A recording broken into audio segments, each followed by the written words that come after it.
आकाशवाणी संबलपुर आंचलिक खबर पढ़ुचन सुप्रीति मिश्र। जुहार पहला मुखिया खबर। कृषि क्षेत्र उत्पादन बढ़ावार लगी प्रधानमंत्री धनधान्य कृषि योजना के केन्द्र कैबिनेट अनुमोदन।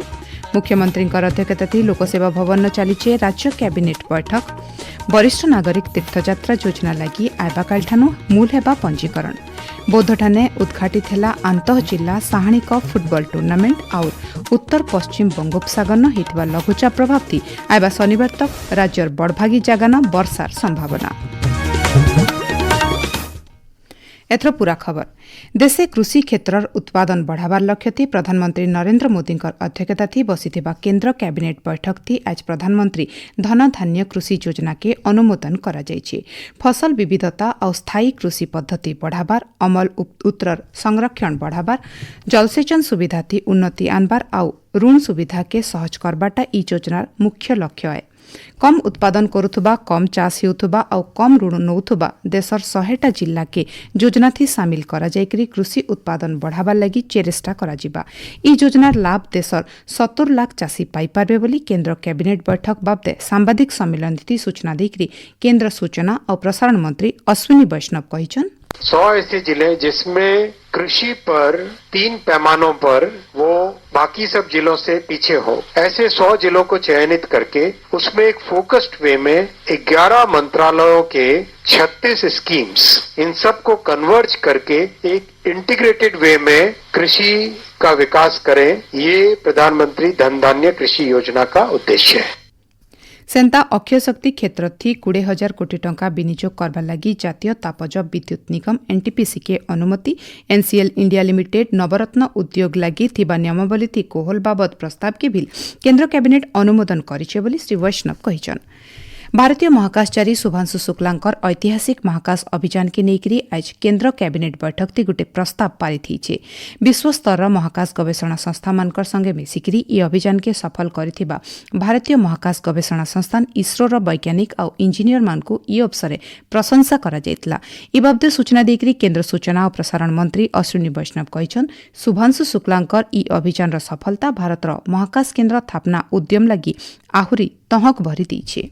आज मंत्रिमंडल कई महत्वपूर्ण विषयों के साथ देश की एक महान उपलब्धि से जुड़ी देश की भावना को अभिव्यक्त कर रही है। 15 जुलाई को भारत की अनंत आकांक्षाओं का प्रतिनिधित्व करते हुए ग्रुप कैप्टन शुभांशु शुक्ला अंतरिक्ष यात्रा से सकुशल धरती पर लौटे हैं। ये समूचे देश के लिए गर्व, गौरव और उल्लास का अवसर है। आज मंत्रिमंडल देश के साथ मिलकर ग्रुप कैप्टन शुभांशु शुक्ला की सफलतापूर्वक पृथ्वी पर लौटने का अभिनंदन करता है। आयबा 21 तारिख हेबार के संसद मौसुमी अधिवेशन की नेकरी आयबा रविवार दिन सरकार तरफु सर्वदलीय बैठक डका जाइछे। आयबा अधिवेशन के सुरखुर्ती परिचालना करबार दिखे सहयोग करबार लगी बैठक थी सरकार तरफु सबु राजनैतिक दल के अनुरोध करा जिबा। जुलाई 21 नु अगस्त 21 तारिख तक हेबार के मौसुमी अधिवेशन थी बहुटी गुरुत्वपूर्ण विधेयक उपरे आलोचना हेबार संभावना रहिछे। मुख्यमंत्री मोहन चरण माझी अध्यक्षता भुवनेश्वर लोकसेवा भवन ठाने राज्य कैबिनेट बैठक चलीचे। बैठक थी बहुटे गुरुत्वपूर्ण विषय थी आलोचना चलीचे। पूर्त, जलसंपद, स्वास्थ्य विभाग सम्मिलित प्रस्ताव मानकु बैठक थी अनुमोदन करा जाय पारे बोली आश करा जाउछे। भुवनेश्वर ठाने आयबा 21 तारिख सोमवार दिन मुख्यमंत्री जन अभियोग शुणाणी बंद रहबा। आयबा शुणाणी तारिख गणमाध्यम जरिए लोक जनी दिया बोली साधारण प्रशासन और साधारण अभियोग विभाग तरफु सूचना दिया जाइछे। लोकर ओजन बढ़वाटा इहादे देशे बड़ समस्या भावे देखा देइछे। इतार मुकाबला करबार लगी प्रधानमंत्री नरेंद्र मोदी गोटे स्वास्थ्यकर जीवनशैली अपनाबार के देशवासी को आह्वान देइछन। प्रधानमंत्री आह्वान उतर स्वास्थ्य मंत्रालय तरफु ओजन बढ़वार मुकाबला दिके आज गोटे मार्गदर्शिका जारी करा जाइछे। मार्गदर्शिका अनुसार सबु मंत्रालय, विभाग, कार्यालय और भिन्न भिन्न अनुष्ठान कार्यालय बाहर खाद्य थिबा तेल और चीनीर परिमाण बाबदे तालिका थिबा बोर्ड लगा जिबा। केन खाद्य थी केते परिमाण तेल और चीनी रही से बाबदे लोक सचेतन करा। सेआडे केंद्रीय माध्यमिक शिक्षा बोर्ड तरफु भी तार अधीन थिबा स्कूल मान के ई बोर्ड लगा जिबार के निर्देशनामा जारी करा जाइछे। सुशासन अभ्यास विषयवस्तु उपरे आयबा कालठानु भुवनेश्वर ठाने 2 दिनिया जातीय सम्मेलन मूल हेबा। केन्द्र प्रशासनिक संस्कार और साधारण अभियोग विभाग और राज्य सरकार तरफु हेबार के थिबा सम्मेलन के केन्द्र कार्मिक और साधारण अभियोग राष्ट्रमंत्री डाक्टर जितेन्द्र सिंह और मुख्यमंत्री मोहन चरण माझी मिसिकरी उद्घाटन करबे। ओडिशा हाइकोर्टर नुआ विचारपति भावे जस्टिस मानस रंजन पाठक एवं सोमवार दिन शपथ ग्रहण करबे। सखालर 10 बजे हाइकोर्ट सम्मिलनी कक्षन मुख्य विचारपति जस्टिस हरीश टंडन तांको शपथ पाठ कराबे। सूचना अनुसार जस्टिस पाठकंकर गुवाहाटी हाइकोर्ट नु ओडिशा हाइकोर्ट के बदली हेछि। आपण माने खबर सुनुछन आकाशवाणी संबलपुर केन्द्रनु। 2025-26 वरिष्ठ नागरिक तीर्थ यात्रा लगी आयबाकालठानु पंजीकरण प्रक्रिया मूल हेबा। इटा अगस्त 15 तारिख तक चलबा बोली उपमुख्यमंत्री और पर्यटन मंत्री प्रभाती परिडा कहिछन। भुवनेश्वर ठाने गोटे सांबादिक सम्मेलन जरिए श्रीमती परिडा ई बाबदे सूचना देकरी कहिछन। योजना थी सामिल हेबार के दंपत्ति भित्रु झने के 60 बछर बयसनु ऐतका हेबार जरूरी। तीर्थयात्रा लगी इच्छुक वरिष्ठ नागरिक माने yatra.odisha.gov.in पोर्टल थी ऑनलाइन आवेदन करिपारबे। इतार सहित जिला और ब्लॉक प्रशासन पाखे बिल ऑफलाइन थी आवेदन करिपारबे। सेंता ऐतका सूचना लगी पर्यटन विभाग रो वेबसाइट dot.odisha.gov.in थी लॉगिन करिपारबे बोली उपमुख्यमंत्री श्रीमती परिडा कहिछन। पुरी रथयात्रा दलाचकटा घटना के नेकरी आज 2 नंबर दिन भेल तदंत अधिकारी और अतिरिक्त मुख्य शासन सचिव अनु गर्ग पुलिस और श्रीमंदिर प्रशासनिक अधिकारी मानकठानु साक्ष्य ग्रहण करिछन। पुरी स्वतंत्र सर्किट हाउस ठाने कमिश्नर सामना घटना थी निलंबित 2 जन पुलिस अधिकारी साक्षी और तथ्य उपस्थापन करिछन।